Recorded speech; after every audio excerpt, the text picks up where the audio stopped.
So as we were talking about continuum, of course, a human continuum, a so-called semi-human continuum where people are growing and they have tremendous amounts of belief around how things should be and not be.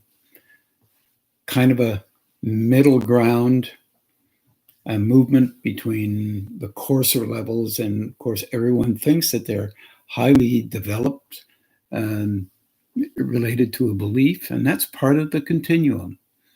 It's the middle ground. And then the subtle levels on our particular planes are levels where people have experienced perception in terms of being able to perceive within another individual where they are in relationship to handling those universal forces. And that then is considered in and around the subtle levels of spiritual growth, and belief is less important to them. Yet they still have aspects of belief within the construct of their personality, because there is no perfect order of complete and total annihilation of the personality. You can't really do that on these planes unless you're totally and completely linked up with the subtler level. And then physically, emotionally, and mentally, you still have to engage on these planes. So you still have those particular links. The sages knew this to be true. They still engaged with the world, the real subtle sages, and they just looked like everybody else because they didn't want anyone else to know that they were truly sages of a very high order. So there is much to be considered in this question of divine love, compassion, and human love. And when you consider the possibility that all aspects of creation are able to function in some way because love is in them and being used by them, or life force, you could say, or life energy, and being used in a manner that relates directly to how the individual or the nature of nature believes it should be used reflexively, unconsciously, most of the time, but sometimes even consciously. And there are coarser levels on that plane, broader levels into the middle ground, and even more subtle levels, more divine levels on that plane as well. So this concept of continuum is huge. It can be truly helpful until we start designating. And that means defining, and that means structure. There is a structure that is created by a belief system where they put certain people down, they put others up, and there's a whole middle ground, and there's lots of competition in the middle ground. That is the natural order of a human structure. And this has been traditional for us. And as a matter of fact, a movement out of that is much more difficult than what we think it is, because our tendency is also to comfort ourselves by thinking that we are better or able, or if you haven't been trained that way, not able, and that comforts you. Very strange stuff. But nonetheless, it's what we are. It's how we have survived over the millennia. So we had talked about the idea of meditating as if there was nothing inside at all. And that will really be helpful. Remember, if you can, to turn on the hands the turning on the hands, are they're just miniature forms, miniature human beings. Heart center in the middle, throat center over here, brow center here, and solar plexus here, and root gonad center here, and just opening them and coming into the center of the hand and opening from root to top. It's a slow opening, but my goodness, it's a lot faster because you're turning on the hands and helping them to be more able to connect with higher states. Therefore, higher states can use them to point energy in and around you to help just to move energy that is defined, written in. It's not really, but it doesn't matter. Or some could say it is, depending on how they are trained to see energies. And basically, what you're doing is opening all through your system to allow energy, love, to come in a softer way than what is designated by you in relationship to how you think you should be functional in the world to be the you already in your own mind describe as you. Thinking about that for a few seconds without negation, but just as information, and attempting to consider the viability of such a thing within you, then you might become curious about where your stabilization is. I call that the baseline, where that may be in you, and perhaps realize that shift and change out of that is more difficult because that zone comforts you. That is the zone you have chosen to relate to loving, the loving of you, the ability to be compassionate with how you function, to be able to realize that that may be an aspect of divinity at a deeper level, of course, but also some people think right at this level. That may be a place where you can see better, understand you better, and learn that it's okay to be that, but it's also okay to develop beyond that just by watching. You're not trying to make yourself perfect. You're trying to see how you are and how you identify with others through that zone, that potpourri of personas that link up to be called a personality. From there on in, you're trying to teach yourself to be cognizant, to be aware of how you do things when you're not paying attention. And then maybe to soften that down a bit, meaning that everything that comes out of your mouth doesn't happen to be true.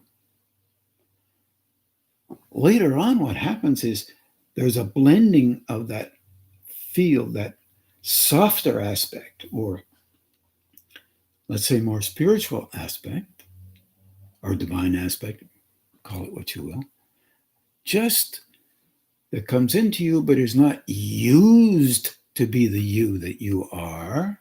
It's different, just different. And that difference helps you to see and connect with an inner level that allows you to subtly recognize that if you saw what you were doing in others, you might not like it. So you slowly begin from time to time, not necessarily to agree with everything that is in your reality real. That's why it is so important always to remember as you grow that there is more to come beyond what you make sense of. And to be open to that more is not your tradition. It's no one's tradition. To close down relative to something that makes you feel more comfortable and more right is the nature of survival on these planes. There's no negation in this, none whatsoever. It's just the nature of what we do to hold ourselves in a position that validates something that allows us to be comforted again by us. To be comforted by a higher state is to open just a sliver more, and you will feel the vulnerability come in. That's part of Serge's question. What happens after that flow is there and it feels really good, and then you're left as if you're missing something? Well, what you're missing is your awareness of that flow. That's why becoming more consciously aware of that flow in any and every part of your life is so valuable. You begin to notice that you're being comforted by that flow, not only comforted by what you believe has to be right because you're the one who believes it, or you're the one who says it, or whatever it may be. Still keeping in mind that as a growing being, you will continue to shift and understand broader as you engage deeper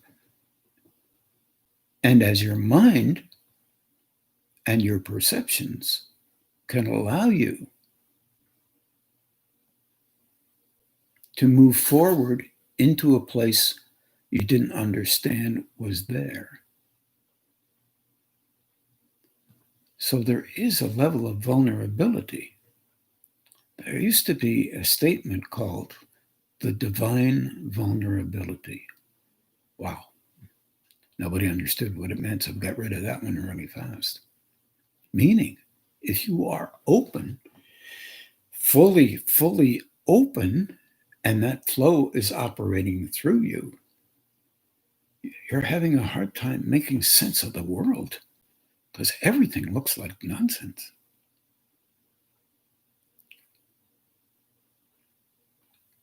You take no solace from 5 minutes of seeing how the world is, and because you will only see it from a negative point of view or a belief point of view,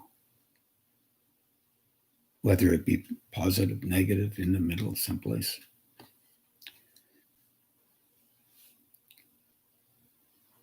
It isn't easier to be more open.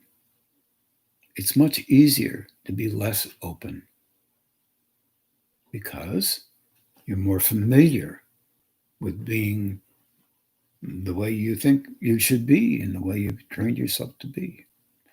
That's why not many people reach a state where that flow can come in and engage directly with the form that's been constructed for the purpose of linking with the higher state. That's what our forms are created for, ultimately. I tried to cover that, I think, last Thursday, and you might want to take a look at that last Thursday's talk and just see if it can make sense to you in any way. And as I would advocate, don't be afraid to send in some more questions. We're running pretty low in them right now, and thank you very much, everybody, for sending in the questions that you did. They were really interesting. There's another area that, when you're in meditation, as we were talking about earlier, when you're getting deeper, you will tend to zone out because the energy is coming in to a place and it's touching you in a very unfamiliar way. And what I mean by that is this: you're not concentrating tightly to stay awake while you're meditating, this kind of thing. You're letting go and maintaining awareness the best you possibly can, just by being aware inside, outside, and around you. And then you'll notice that you're dipping deeper, and sometimes you'll just slip a little bit, but you'll still be conscious almost. And in those moments right there, if you can allow your head to move forward in the pump, if you can remember what that is, dropping your head just a little bit, let it go. Eyes are closed. Let it go. You'll find a soft spot, a place that's comfortable, and then go directly to the lowest part of your neck at the Dowager's hump, almost. Pull back there, right at the Dowager's hump. Pull back just a little smidgen at a time, a little bit at a time. And try to be aware of the energy moving up through the neck area, back of the head, into the upper part of the head area. And sometimes it'll just come into your face because it'll move around you. You'll notice there and notice the front, notice the back. Or you'll notice it coming in the opposite way. Or you may even notice it coming up inside the body. Many different ways. And there could be others as well. There's a ring about a foot and a half off the body. If you're into that one, you'll notice it flying around you about a foot and a half off the body, another big circle. And for some, to the sides as well. Very interesting. It's as if the energy is moving either to the left from the right or to the right from the left. Either way, both they're just still legitimate, or straight again up you. There are many, these circulations of energy are there to help you to be more consciously aware of that subtle area. And if you could just recall that energy naturally comes into you with the intensity that you love the best. I'll say it again. Energy usually comes into you with the intensity you love the best. Until you soften you down, it can come in with great intensity, moderate intensity, or gentle like crazy. Some people want to be really gentle. I like that idea myself. And we also are engaged with also great intensity. Talking to the intensity, strangely enough, will soften the intensity. This is just talk until you do it and you notice it. And you have to remind yourself, because the personality will want to tell you that was only a one-time thing. It's not real. It's not a one-time thing. It's a forever thing. And that is a wondrous way to have things. So when you, for example, when Serge was meditating and felt that wondrous feeling physically, emotionally, mentally, spiritually, and then he moved into a state where it was not perceived by him, you naturally feel as if you're missing something. And what you're missing is the perception of that which you had before. It takes practice, but you can regain that by softening everything down, because that judgment or that assessment or that response inside is a defense against being aware of that flow and leaving you as a personality the way you were. It's a misunderstanding by the personality's structure that is set up there to help you survive. And it sounds like there's separation there. There isn't, but there's unconscious reflexes there.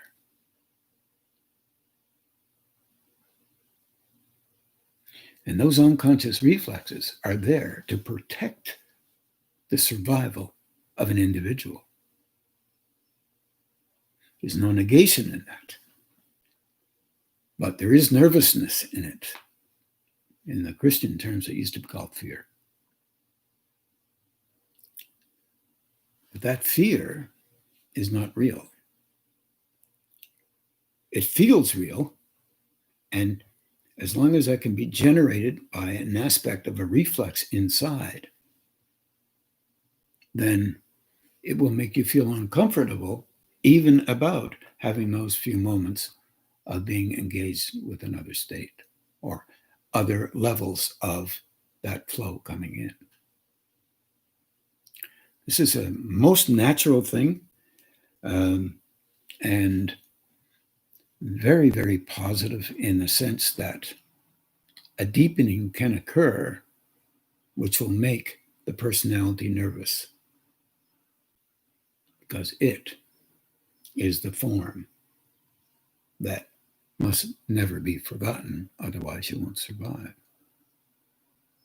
But it's not, it changes. It becomes softer.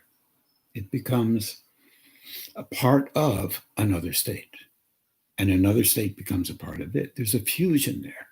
It synthesizes, and there are minor shifts and minor changes.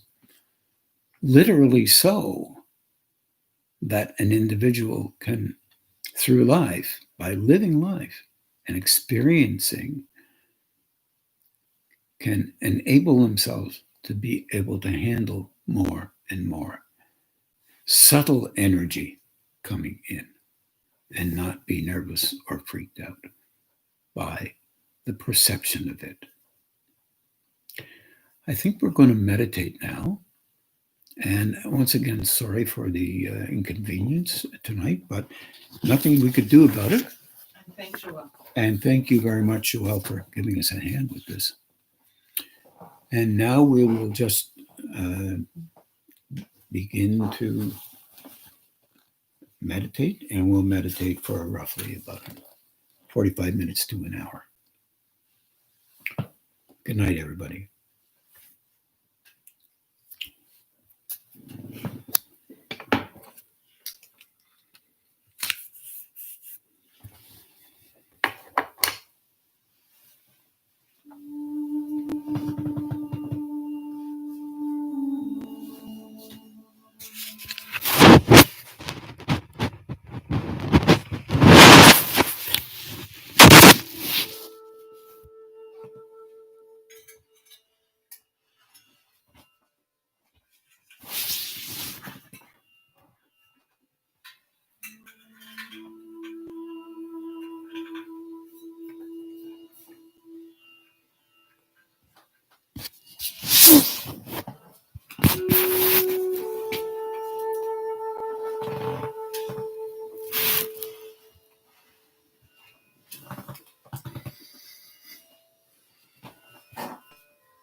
And now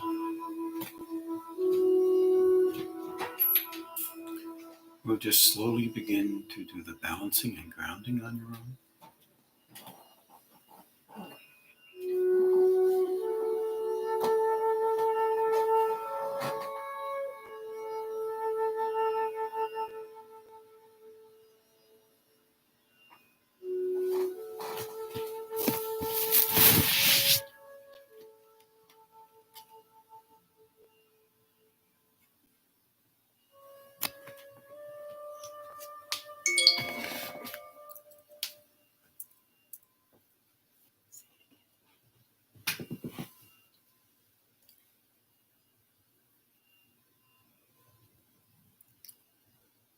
Now, good night, everybody. Take care.